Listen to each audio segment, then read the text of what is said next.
peas are one of the first veggies that you can sow come springtime. They love cool weather and they don't mind a light frost if it's before your frost date. We've got a couple of months till my last frost date and we're gonna go ahead and sow these babies now. I'm gonna show you how to grow sugar snap peas with some tips for success. But before we get started, make sure to hit that thumbs up button and subscribe to my channel for more health and homesteading content. Let's dig in. So one thing you should know, the very first thing you should know about planting peas, beans, or any other kind of legume is they're gonna germinate faster if you soak them for 24 hours. You can even soak them for 48 hours. This is gonna help break up that outer. What you should also know is that peas are a pole bean that is going to shoot out a tendril and wrap itself around, like wrap the vine around your trellis. But then you can also get a vegetable like peas that will shoot out these really dainty little trellises or little arms, like finger looking things from the main stem. And they're not gonna be able to wrap around a whole pole. Instead, they grab on. So I love this paddle panel as a trellis. You can also use twine or string, but they're not going to wrap around. They're gonna have these little tendril hands that are gonna reach and grab. So you wanna make sure that you've got a distance of like 4 inches every so often, so that way there is something to grab onto. It's for this reason also that I like to have my trellis in place. And I put them into a little triangle shape here with some zip ties at the top.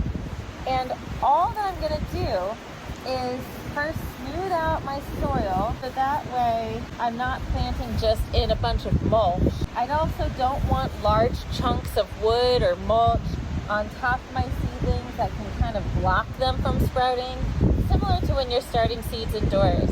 So I'm preparing my area here by just moving some of that chunky material to the side. That's going to be excellent mulch. Now the general rule of thumb when starting seeds is to sow at a depth about double the size of the seed. And so for these peas, I'm going to be sowing them about a 1/2 inch deep, and I'm literally just going to make a hole. I'll just kind of go through and make a hole along here, and notice how I am putting my holes right where my trellis line is. And also making it so that they've immediately got something to grab onto if they're not going to grab onto this next or this first row here of metal. If you run into a spot in your bed where it's kind of hard and you feel like it's really chunky, you can just make your hole and then find some soft soil to cover up your seeds. But let's go ahead and sow these.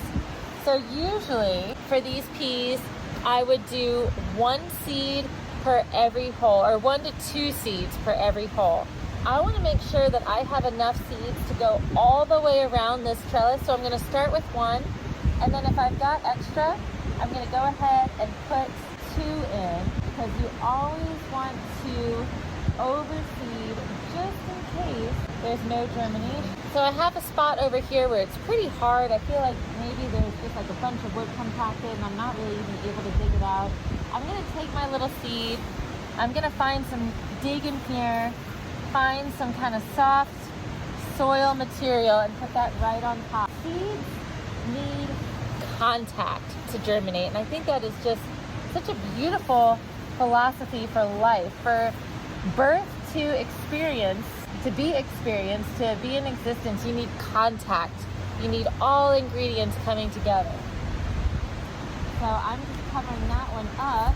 And it's the same thing with compost. When you're actually breaking down compost, is you don't want large, thick pieces together. So all of our peas are sown, and I'm gonna give you a few more tips for growing your peas this season. Once your peas are in, you should go ahead and water everything.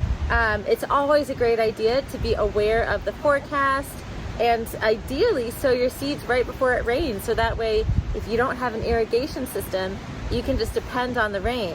So I am going to give this bed a nice thorough water where everything has been sown immediately after sowing.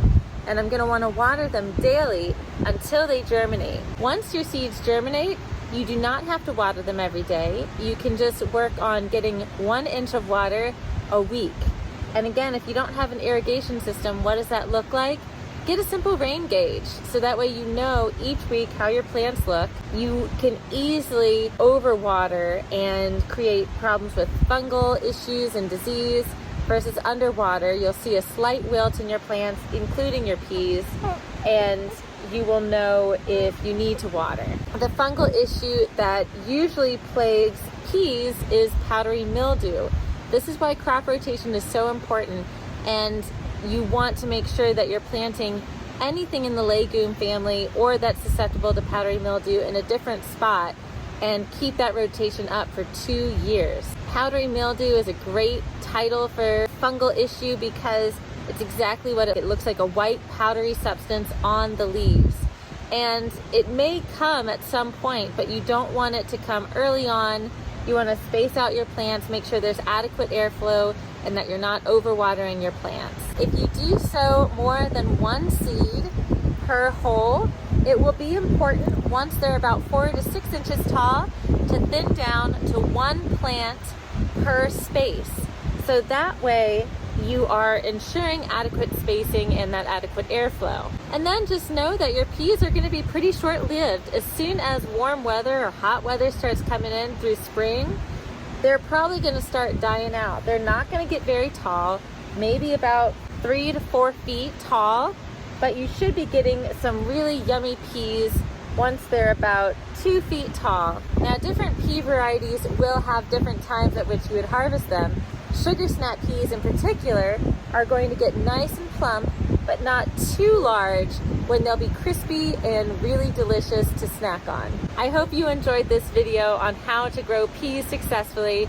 If you did, please make sure to hit that thumbs up button and subscribe to my channel for more health and homesteading content. It's all right.